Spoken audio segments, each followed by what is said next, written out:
Hello everyone, welcome back to my YouTube channel. My name is Changkuoth Nyak.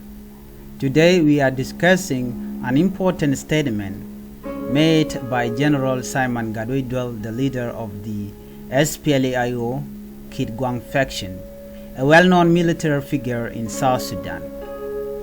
His recent words have caught the attention of many, and in this video we will explore what he said, why it matters, and what it could mean for the future of South Sudan. Well, General Gatwech recently commented on the current political situation in South Sudan, especially after the reported restriction placed on Dr. Riek Machar.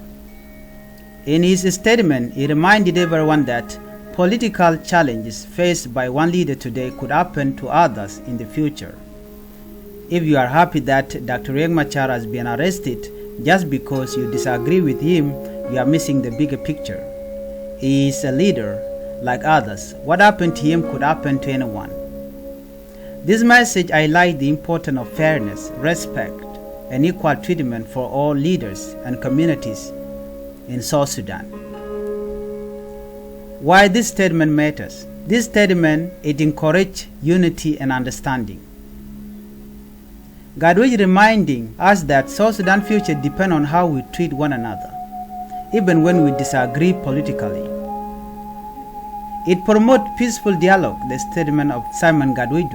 Instead of celebrating anyone's downfall, we should focus on finding peaceful solutions to our problems. Number 3, it reminds us to think beyond individuals.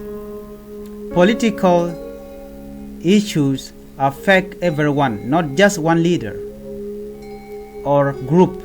We must look at the bigger national picture: peace, development, and shared respect.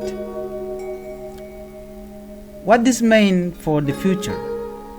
We can learn that from General Gatwech's words.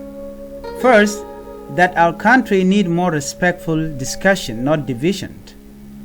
Second, that leaders must be treated fairly, regardless of their background or political opinions. And third, that no community should feel alone or left behind. All people of South Sudan deserve equal rights, opportunities, and protection under the law. General Gatwech's statement is a call to remind everyone that, or to remain united and focus on national healing. He is encouraging all South Sudanese, whether political leaders, youth, or ordinary citizens, to stand together and work for peace and justice. In closing, General Simon Gatwech's message is not about taking side. It is about urging all of us to build a peaceful, united South Sudan, where every citizen has a voice. Let us learn from our past, respect each other in the present, and work together for a better future. Thank you for listening. Please like, share, and subscribe for more thoughtful updates and peaceful discussion on South Sudan's journey forward. Thank you for watching. Bye-bye.